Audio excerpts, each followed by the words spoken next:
everyone falls short of the glory of God because of their sin. ప్రతి ఒక్కరు కూడా వారి వారి యొక్క పాపమును బట్టి దేవుని యొక్క మహిమని కోల్పోతూ వచ్చి ఉన్నాడు. And today, ఈ రోజున Jesus came. యేసు వచ్చాడండి. Jesus came to take away the sin. యేసుక్రీస్తు వారు ఎందుకు వచ్చినారు అంటే మానవుని యొక్క పాపాన్ని తీసివేయడానికి వచ్చి ఉన్నారు ఆయన. He took it away. ఆయన పాపాన్ని తీసివేశాడు. On the cross of the Calvary. Calvary శిలువలో మన యొక్క పాపమంతా కూడా ఆయన అక్కడ వేసేశాడు ఆయన. The very purpose he came here is to die for you and for me. ఆయన ఈ లోకంలోనికి ఎందుకు జన్మించాడు, ఎందుకు వచ్చాడు అంటే నీ కొరకు నా కొరకు తన ప్రాణం పెట్టడానికే వచ్చాడు ఆయన. I thank God.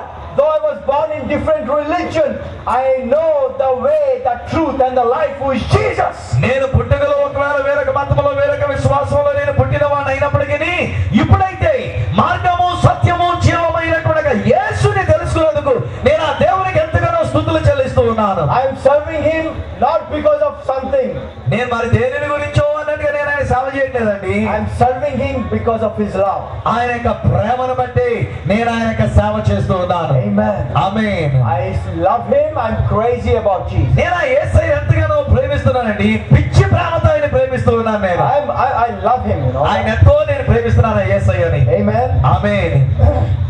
Today, ఈ రోజున let's go to Luke chapter 4, verse 18. లూకా సువార్త 4వ అధ్యాయము 18వ వచనమైనటువంటి మాట మనం చూద్దాం. లూకా సువార్త 4వ అధ్యాయము 18వ వచనంలో ఉన్నటువంటి మాటలు. ప్రభు ఆత్మ నా మీద ఉన్నది, బీదలకు సువార్త ప్రకటించుటకై ఆయన నన్ను అభిషేకించెను. చూడండి, దేవుడు అంట యేసయ్యను బీదలకు సువార్త ప్రకటించుట కొరకు ఆయన్ని అభిషేకించాడట.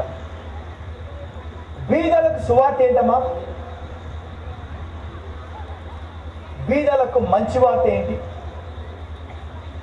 వాళ్ళ పేదరికం పోతే అదే మంచి వార్త, యా కదా. ఆ పేదరికం తీయడానికి వచ్చాడు యేసయ్య. పేదరికాన్ని తీసేసి ధనవంతులుగా చేయడానికి వచ్చాడు ఆయన. హల్లెలూయా. ఆ ప్రేమను తెలుసుకున్నవాడు నిజంగా ధన్యుడు. ఈరోజు ఆ ప్రేమ ఎట్టిదో మీకు చెప్పడానికి వచ్చాను ఇక్కడికి. మన రాము గారు అంటే చేపల రాము గారు ఆయన ప్రేమను రుచి చూశారు, అందుకు ఇది చేస్తున్నాడు ఆయన. హల్లెలూయా. ఎవరైతే ఆయన ప్రేమను రుచి చూస్తారో ఎన్నడూ ఆయనను మరిచిపోరు, ఎన్నడూ ఆయన పట్ల కృతజ్ఞత చూపిస్తారు అని నేను చెప్తున్నాను. హల్లెలూయా. హల్లెలూయా. ఆమేన్. ఆయన మించిన ప్రేమ స్వరూపి ఎవ్వడు లేడు. ఆయననే ప్రేమయ్య ఉన్నాడు. God is love. దేవుడు ప్రేమయ్య ఉన్నాడు. God is true love. దేవుడు నిజమైన ప్రేమగా ఉండి ప్రేమయ్య ఉన్నాడు ఆయన. Maybe we watch movies and we see so many love stories.